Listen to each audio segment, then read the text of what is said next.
So over the last few years, a huge thing I've noticed is that people are really let down by themselves in the off season, or where people fall behind is the off season, or where people really, really are missing out on this big progression is the off season, especially in GAA. So let's say you have someone who traditionally, I know the format is changing up for GAA, that the league and championship and the club scene is going to take part in the second half of the year from June or July onwards. But in saying that, most teams will probably be back April, May, depending on their goals, their aspirations, if they need a good run in the league, if they can afford to coast through the league and have a good championship campaign, they might start back a bit later. But of course, it's all circumstantials. A lot of club will be back in April, May, I imagine. Um, but nonetheless, there is an off season there, and this is where a lot of people have kind of lost out huge, or haven't been able to bridge the gap between becoming a very good player from a good player, or becoming a very, or making themselves into a great player when they were just a very good player. It's where I've seen a lot of people miss out on not getting onto their starting team. It's where I've seen a lot of people miss out on being passed out by other players. Um, so a big part of my work, I suppose, in the last 3 years has been in the off season, where I will take someone for 16 to 20 weeks and we will do what's called building a base, or we will target exactly what they need and we will work on that specifically. So, for example, if I have someone who comes to me who is one of the top scorers in their team, but they're not lasting a whole game, they're kind of being bet to the odd ball, they're good from frees, they're good from play, but kind of seem to tire out, we would have a huge emphasis on fitness and, I suppose, repeated bouts of sprints and not tiring as much as they would have, and just building a big aerobic base. Someone else who comes to me and they have a brilliant aerobic base, they're very fit, but they're being bullied off the ball. Their sprint speed isn't as great. We go into, I suppose, more general strength and then learning to build as much muscle as we can while maintaining somewhat good aerobic paces, and building, I suppose, more power and more explosiveness in their runs and things like that. Of course, for a lot of GA players, there is a lot more than one or two specific things. It tends to be quite large and quite vague to start with. So you start in and we work on building their strength, just getting out on the road or getting out on their feet. Or if there's someone who does a lot of running and running comes natural to them, getting away from that from a while, doing different methods of conditioning, giving their joints a break, things like that. So again, it does range from everyone. And I suppose the biggest thing I've learned working with people over the last few years is, and something I would be rather uncomfortable with, is people really looking for the quick fix in season, or people jumping on in season programming. Now, unless you know specifically, maybe you've worked with them before or you have a lot of information on them and their communication is excellent and they want to jump on mid-season program, maybe just to peel back and make sure they're not doing anything silly come toward game time and things like that, that's fine.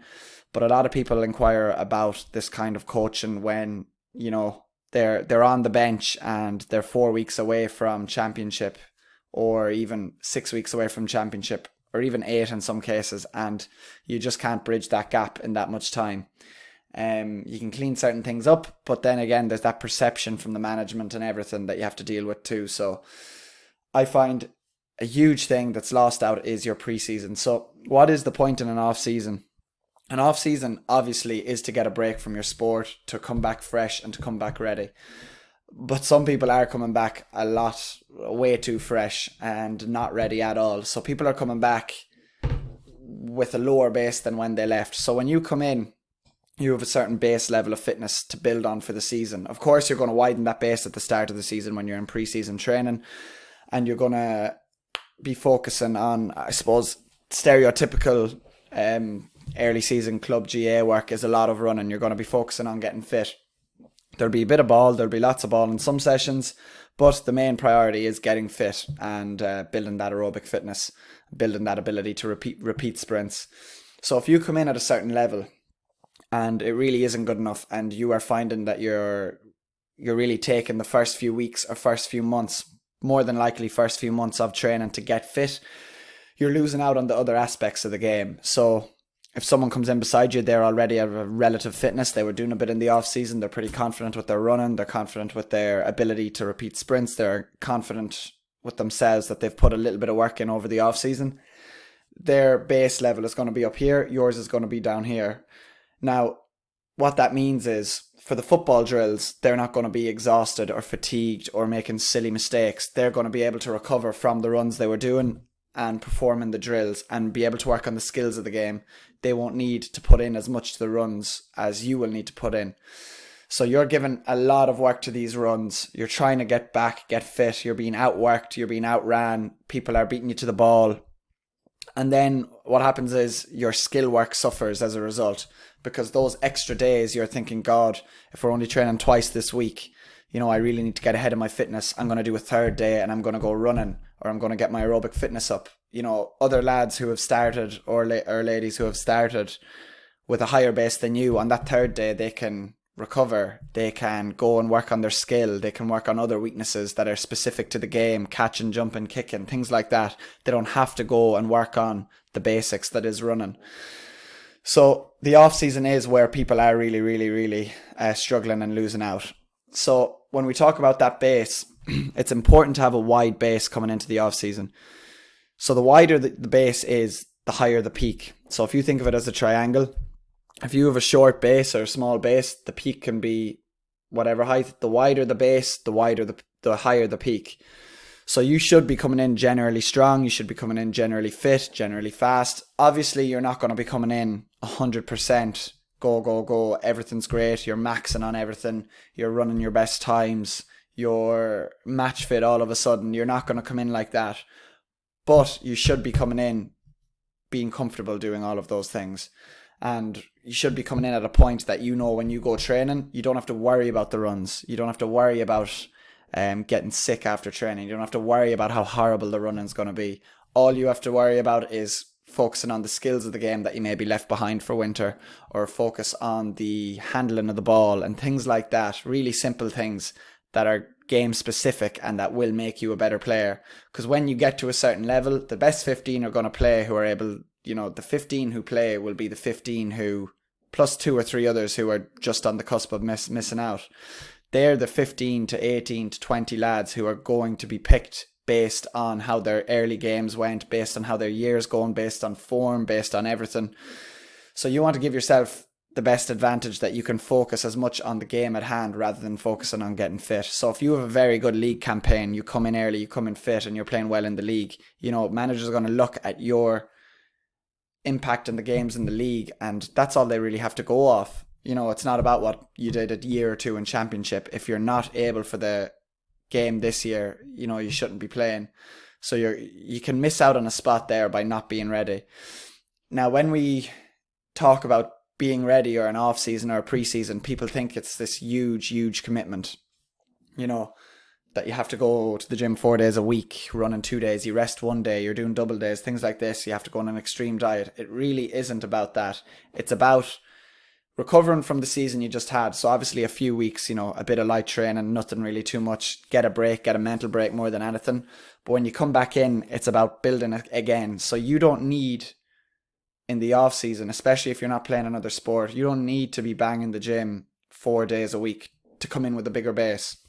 If you go 2 days a week, a Monday and a Thursday, or a Tuesday and a Saturday, or a Wednesday and a Saturday, one evening and 1 day on the weekend when you have a bit of time, that will be plenty to start with. You do 2 days a week and you do that for 3 or 4 or 5 months, you're going to be at a much better space when you come back. If running's something you need to work on, run 1 day a week for the first month, 2 days a week for the second month, and then improve on that in the third month, so on and so forth. Not particularly by more days, but maybe more intensity or more specific running to game time.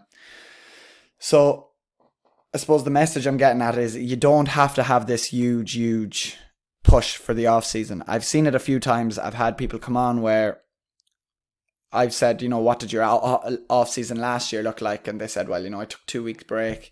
Then I went to the gym 5 days a week for 7 weeks. And then I kind of missed a few days here or there. And then Christmas came around. I kind of lost all momentum when I was missing a few days. I wasn't getting my full sessions in, blah, blah, blah. And then all of a sudden, you're not really coming in at a good base. You just did a little bit of work in the off season consistently for a few weeks and then you stopped.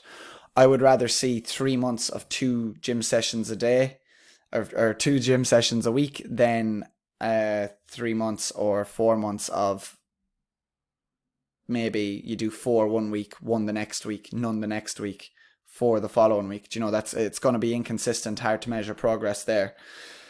So it doesn't have to be complicated. I would be saying if you are thinking about the next season and you do need to bridge the gap between where you are now, be it if you're a starting player, ask your managers what you were weak at, ask them what you could improve on, go and work on it. It really isn't that difficult. If you're someone who is a stone overweight now, it's pretty obvious what you need to work on in the off season, or what you can even start working on now if you feel that you're not going to be making as huge an impact in the season this year. Obviously, if you're carrying too much weight, people are always put off by going on a deficit or going on a fat loss journey in the middle of a season. But look, if your weight's hampering your performance, you know, there's never really a better time than now to go into that deficit or to kind of get control of that. So in the off season, pick 2 to 3 days a week. If that's too difficult, pick 4 days every 2 weeks. Make sure you're getting in 1 to 2 runs, 2 to 3 gym sessions over those 2 weeks, and progress from there. Make sure you're progressing on everything. Make sure you're coming in generally strong. Make sure that when you come into the off season, you have a bigger base and you're not going to have to work for the first month or two to get fit when you could be working on the skills of the game and coming into that first league game thinking, God, you know what? I'm fairly fit. My ball skills are good. I'm confident here, rather than thinking, geez, you know, I might be fit, but my kicking's not great, or coming in thinking, geez, I'm not fit yet. My ball skills aren't that great either. So, you know, minimize that gap. I suppose the second thing is it's if a lot of people on your team are coming in very unfit to the preseason, it's a real, I suppose, kick for those who have looked after themselves and have come in fresh and have come in ready and have come in with a bigger base, because everyone suffers together. So if your whole team is coming in relatively fit, or the majority of them are coming in relatively fit, you don't have to give all that time to getting fit. If 5 or 6 or 7 of you are coming in relatively fit and 20 other lads are coming in not in good shape whatsoever, you know, them lads are going to be put through the paces for the next few weeks and everyone is going to be treated the same. So I would be saying, learn to build a base. The off season is one of the most important parts of the year, not just for getting a break and coming in fresh, but for building on your deficits and making sure that next year you can have a higher peak and be a better player come championship.